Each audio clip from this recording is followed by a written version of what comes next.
tidak pernah kita pikirkan terjadi begitu ya, termasuk masih pandemi ini ya, kita masih memberikan Tuhan kesehatan. Ya, puji nama Tuhan untuk kebaikan Tuhan, patut kita memuji memuliakan nama Tuhan karena Tuhan baik. Amin. Amin. Baik, saya akan memperkenalkan diri. Ya, nama saya Jandrianto Purba. Ya, saya alumni SAPPI juga. Jadi kalau Pak Andre bilang temannya, bukan muridnya. dulu Pak Andre guru saya begitu ya. Jadi saya lulus 2011 ya, sudah lama. Kalau Pak Samuel ini masih di bawah saya sekitar 3 tahun begitu ya. Jadi saya sudah lama sekali tidak ke sini, dan kemudian puji Tuhan diberikan Tuhan kesempatan kembali datang ke sini untuk mengikuti kegiatan proksi. Ya, mungkin adik-adik yang ada di SAPP yang praktek pernah melihat saya ya gitu. Lagi paskibra semua ya. Ya ada sekitar 3 atau 4 orang di sana itu. Nah, jadi saya di sana kurang lebih 3 bulan. Kami 3 bulan, 3 minggu. Maaf, 3 minggu maksud saya. Jadi kurang lebih 3 minggu akan mengikuti kegiatan proksi. Nanti tanggal 2 selesai begitu. Dan asli saya memang Sumatera Utara, orang Batak. Dan tapi pelayanan di Kalimantan Barat. Ya, saya di Kalimantan Barat, Kabupaten Bengkayang namanya ya. Istri saya perawat di sana. Kebetulan kami pelayanan di rumah sakit misi ya, yang didirikan oleh salah satu misionaris, Opa Geri kami panggil. Dia mendirikan rumah sakit di sana, yayasan. Jadi kami di sana juga membantu ya. Kami bukan pegawai negeri ya, tapi swasta. Kami melayani di sana bersama dengan keluarga semua. Nah begitu. Saya punya anak 2. Yang paling besar sudah 7 tahun, yang paling kecil masih 1 tahun 9 bulan. Yang paling kecil perempuan, yang paling besar laki-laki. Nah itu perkenalan singkat ya. Baik saudara-saudara yang kasih Tuhan, kita akan merenungkan firman Tuhan. Ya, saya tidak lama-lama untuk berkhotbah hari ini. Kita akan membaca firman Tuhan dari 2 Samuel pasal yang kelima. 2 Samuel pasal yang kelima. Kita baca nanti ayat yang ke-17 sampai ayat yang ke-25. Ya. 2 Samuel pasal yang kelima, ayat yang ke-17 sampai yang ke-25. Nanti saya akan membaca ayat yang ke-17, nanti saudara-saudara membaca ayat yang ke-18. Kita akan bergantian sampai ayat yang ke-25. Sudah dapat semua? Amin. Nah, puji Tuhan. Saya akan membacakannya.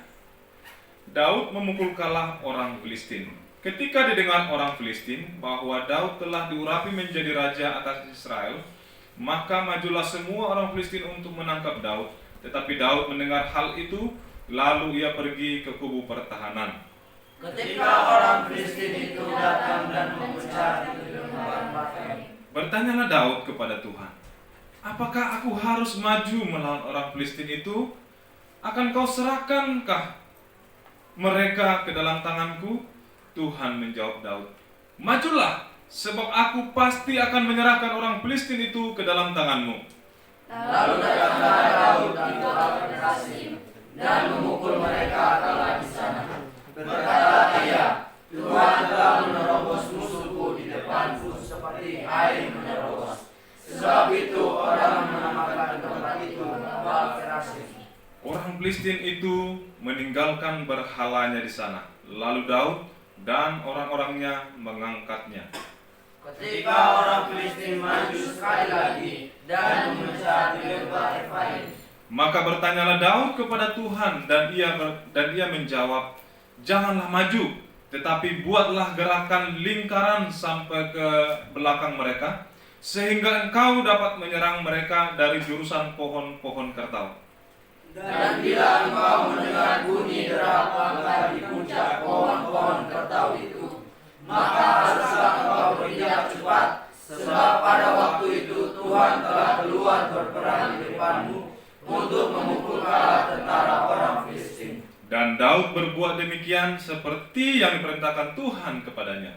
Maka ia memukul kalah orang Filistin mulai dari Geba sampai dekat Geser. Yang berbahagia kita yang membaca firman-Nya dan yang melakukannya dalam kehidupannya hari lepas hari. Nah, saudara-saudara yang dikasihi oleh Tuhan, ini bagian firman Tuhan ini mungkin pernah kita membaca, pernah kita merenungkan ya. Tapi kita akan melihat bahwa firman Tuhan itu cukup kaya ya.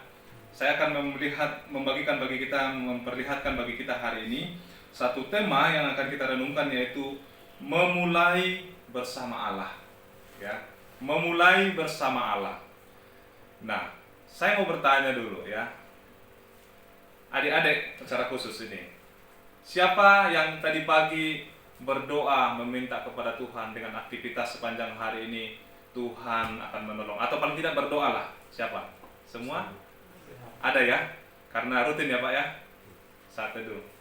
Tetapi menjadi pertanyaan, apakah itu hanya rutinitas, atau apakah itu benar-benar sungguh-sungguh dari hati, dari iman kita kepada Tuhan, karena kita yakin dan percaya Tuhan itu maha kuasa yang akan menjaga, memelihara kita ya.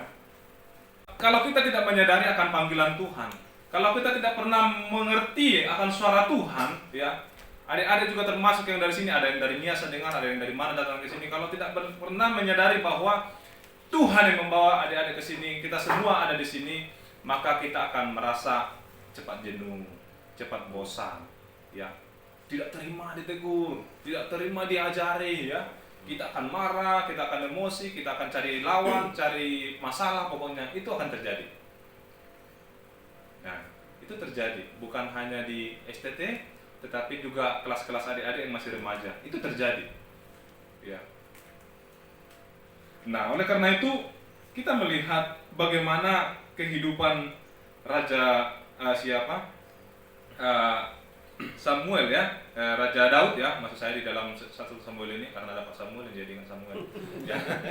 Bagaimana Daud ya yang selalu bertanya kepada Tuhan, memulainya dengan Tuhan. Ya, ini kisah peperangan ya, ketika mereka mengalahkan orang Filistin. Ya. Waktu orang Filistin itu ada menjadi musuh mereka, ini termasuk orang Filistin itu termasuk lawan mereka yang kuat ya, kalau zaman-zaman mereka, zaman Daud begitu. Nah, tetapi dengan segala rintangan masalah yang akan ada dihadapi di depan, Daud itu selalu bertanya. Artinya dia selalu memulai bersama dengan Allah. Ya. Ada banyak juga tokoh-tokoh dalam Alkitab, termasuk Samuel juga ya. Samuel yang kecil, yang masih muda, dia selalu bertanya kepada Tuhan, dan dia mendengarkan apa yang Tuhan perintahkan, ya. Dia mengerti ini suara Tuhan atau bukan, begitu. Artinya ada kepekaan di dalam diri Samuel pada waktu itu. Dan ada banyak tokoh-tokoh lain. Nah, jadi sangat penting bagi kita untuk memulai segala sesuatu dengan melibatkan Tuhan, ya. Apalagi sesuatu yang belum pernah kita coba.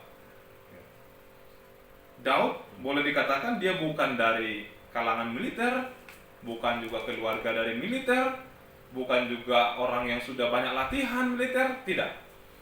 Tetapi oleh karena Tuhan ada bersama dengan dia, dan dia yakin bahwa Tuhan itu kekuatan bagi dia, apapun menjadi penghalang, apapun menjadi halangan rintangan di depan, dia percaya bahwa Tuhan akan bisa menolong dia. Maka dia hanya mengadu kepada Tuhan. Nah, oleh karena itu memulai bersama Allah itu berarti yang pertama ya. Ada beberapa poin yang akan kita renungkan dari bagian firman Tuhan ini, ayat 19. Bertanyalah Daud kepada Tuhan. Dan yang berikutnya dikatakan Tuhan menjawab. Ketika Daud bertanya, Tuhan menjawab. Begitu ya. Artinya bahwa yang pertama yang harus kita lakukan adalah selalu bertanya kepada Tuhan. Artinya minta petunjuk kepada Tuhan, kepada Allah. Ya, bisa lewat doa kita ya, lewat saat teduh kita, Tuhan itu bisa berbicara ya. Saya merasakan hal itu ya, ketika dalam pelayanan ada banyak hal yang harus saya hadapi dalam pelayanan juga begitu. Bertanya kepada Tuhan, Tuhan, apakah ini benar-benar panggilanmu, atau apakah ini benar-benar hanya karena maunya saya, maunya istri saya, maunya anak saya begitu ya. Dan Tuhan memperdengarkan itu kepada saya begitu ya. Waktu kami baru menikah, kami harus disuruh pergi ke Jakarta Utara, di Dusun Marunda ya, Rusun Marunda. Kami pelayanan di sana kurang lebih 1 tahun 6 bulan Ya, 1 tahun 6 bulan kami melayani di sana. Kemudian kami disuruh balik lagi ke Kalimantan Barat. Habis itu kami dikirim lagi ke Ketapang, ya. Ketapang masih Kalimantan Barat, ya. Kami di sana sekitar 7 bulan. Balik lagi ke tempat kami, ke Serukam begitu ya. Sekitar 1 tahun di sana disuruh lagi ke Maluku. Ya, kami di Maluku Utara di Tobelo dulu 1 tahun 5 bulan sekitar begitu ya. Ketemu Opa Henry di sana dengan istrinya, ketemu dengan teman-teman dulu di situ ya.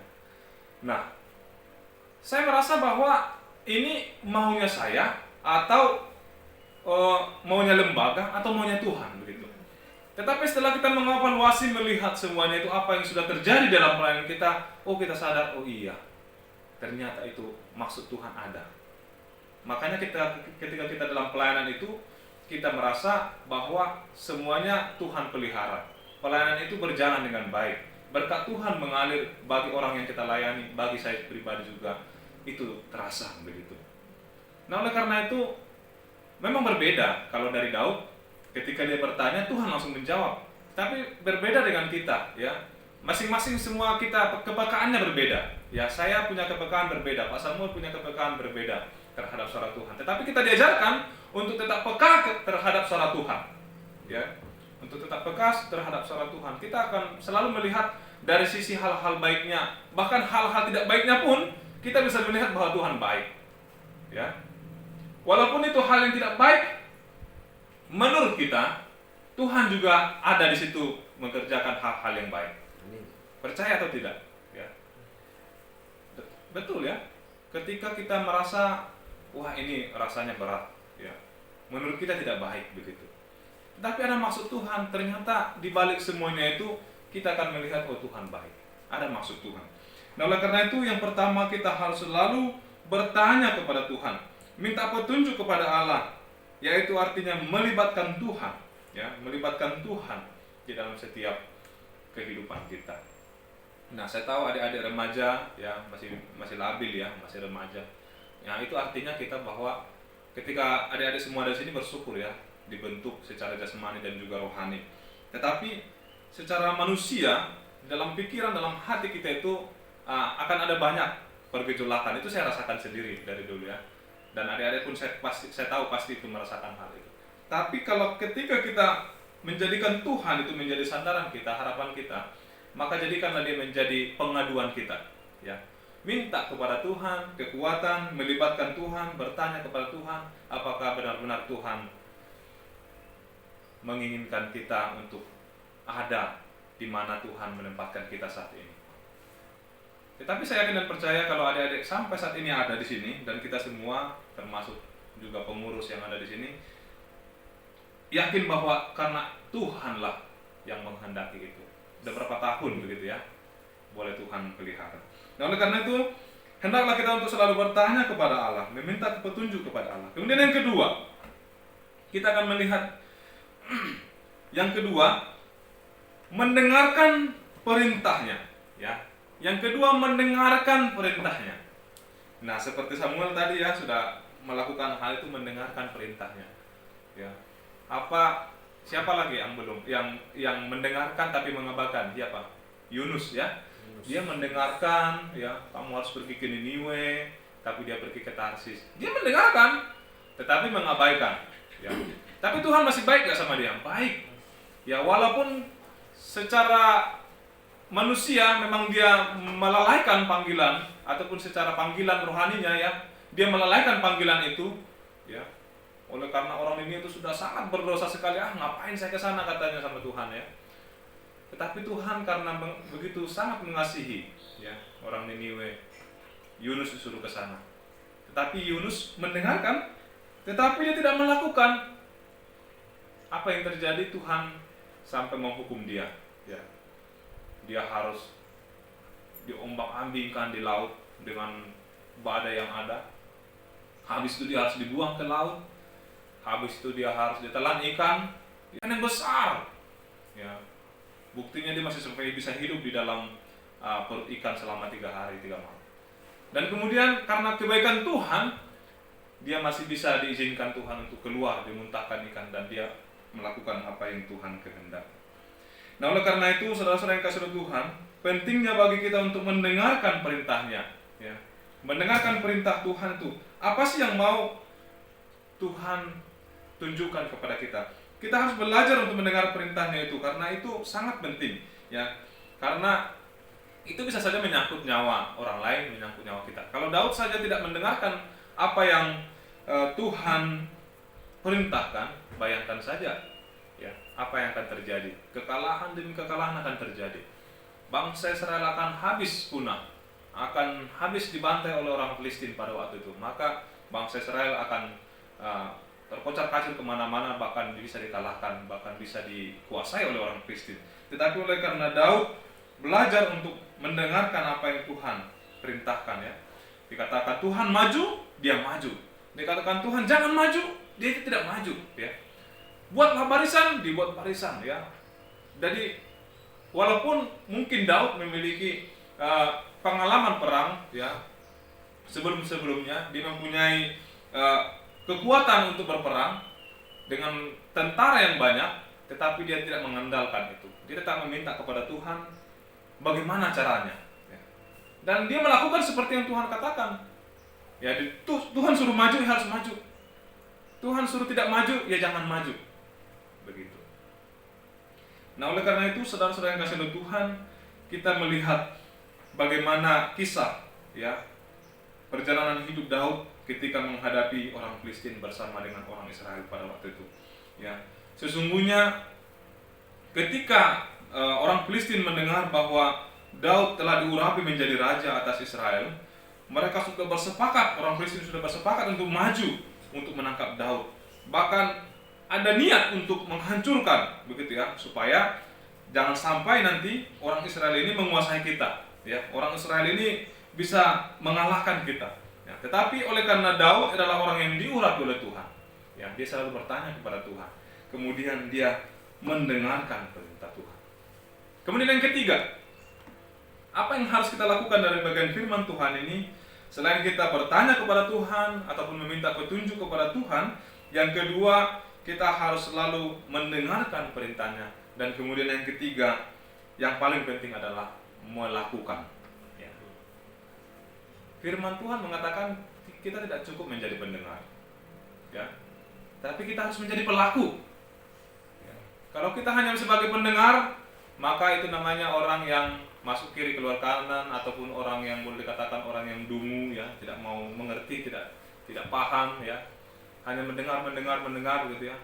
Bayangkan kalau adik-adik dalam pelajaran dalam sekolah begitu, ya, hanya mendengar saja begitu, ya, tetapi tidak melakukan ataupun tidak mengerti mungkin begitu, ya.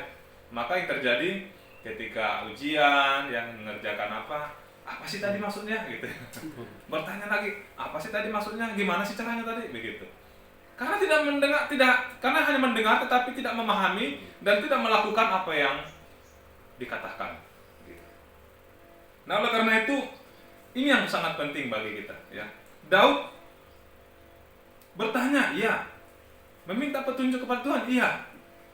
Mendengarkan apa yang Tuhan katakan, iya. Tetapi dia tidak hanya mendengarkan, tetapi dia melakukan. Kalau Yunus mendengarkan, tapi tidak melakukan. Dia disuruh ke Niniwe, dia pergi ke Tarsis, ya, akhirnya dia kena hukum Tuhan. Nah, oleh karena itu sangat penting bagi kita untuk melakukan apa yang menjadi perintah Tuhan. Karena firman Tuhan yang menjadi penuntun hidup kita, ya. Kalau menurut Daud itu semua strategi untuk menghadapi musuh, ya sudah, dia mungkin sudah kuasai begitu, ya. Ya, tetapi dia menganggap bahwa apa yang Tuhan kasih tahu, ya, strategi yang Tuhan berikan itu jauh lebih penting dari apa yang dia pahami, ya. Artinya meletakkan semua pengetahuannya, semua kemampuan dia itu di bawah kakinya Tuhan, dibawa semua kepada Tuhan untuk bagaimana nanti dia melakukan apa yang Tuhan kehendaki, ya. Bukan karena dia tahu, bukan karena dia hebat, gitu. Nah, yang terjadi sekarang bagi kebanyakan orang, ya, termasuk kita orang-orang percaya, orang-orang Kristen, terkadang kita selalu menganggap bahwa apa yang menurut saya baik itu yang terbaik, ya. Apa yang menurut kita baik itu yang baik, tanpa kita bersandar dengan firman Tuhan ataupun membuat tolak ukurnya itu, firman Tuhan itu menjadi tolak ukurnya. ya. Jadi ya misalkan ya masalah persembahan lah begitu ya, atau masalah persepuluhan ya. Saya kan lagi kurang ini gitu ya. Jadi saya bisa memakai dulu lah begitu. Atau hari ini tidak memberikan persembahan dulu lah karena saya lagi butuh gitu. Kita tahu itu salah. Ya. Tapi Tuhan mengatakan kan harus kita memberikan apa yang menjadi haknya Tuhan. Kita tahu tuh haknya Tuhan, tetapi kita tidak melakukannya karena menurut kita apa yang bagi kita yang benar itu ya itulah dia. Padahal yang menjadi patokan kita adalah firman Tuhan. Ada banyak hal lain contoh ya. Tetapi saya yakin dan percaya kita semua memahami hal itu. Oleh karena itu janganlah kita hanya sampai kepada kita sebagai melakukan rutinitas selalu hanya berdoa, bersaat teduh, tetapi tanpa kita mendengarkan apa sih yang Tuhan mau dalam hidup kita.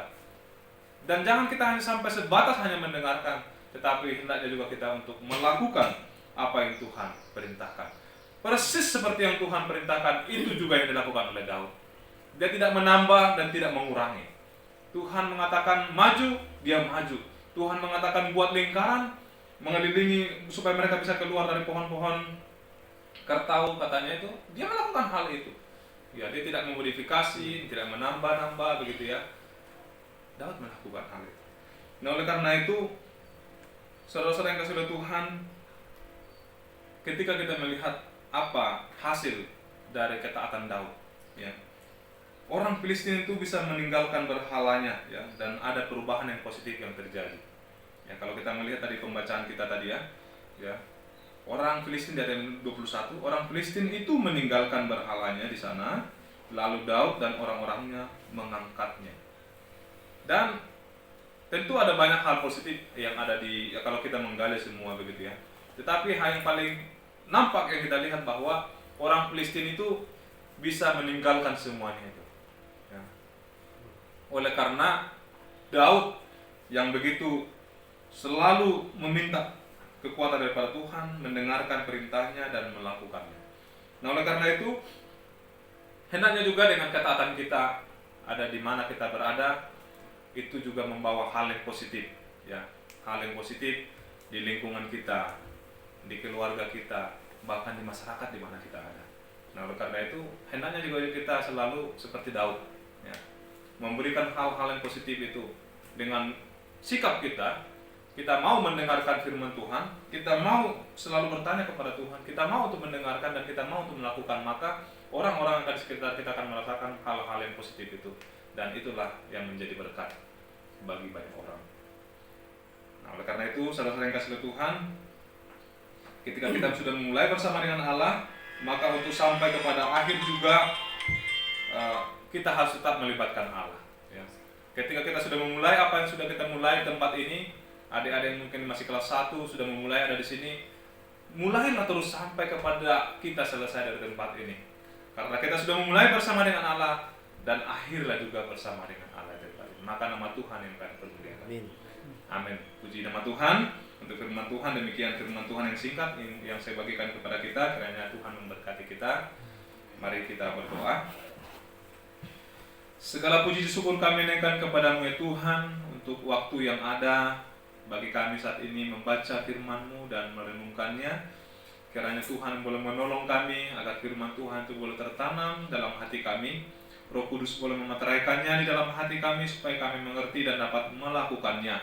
Tidak hanya mendengar, tetapi kami dapat melakukannya dalam kehidupan kami. Belajar dari Daud untuk peka, untuk akan panggilan Tuhan, dan kami selalu bertanya kepada Tuhan dalam segala kehidupan kami, juga mendengarkan dan melakukannya dalam kehidupan kami, sehingga kami boleh menimbulkan hal-hal yang positif di tengah-tengah lingkungan kami, dalam keluarga kami dan komunitas kami. Terpuji nama-Mu Tuhan. Firman Tuhan sudah selesai kami dengarkan, dan Tuhan memberkati kami pada hari ini. Di dalam nama Tuhan Yesus Kristus kami berdoa. Amin. Saya kembalikan kepada yang memimpin. Tuhan Yesus memberkati.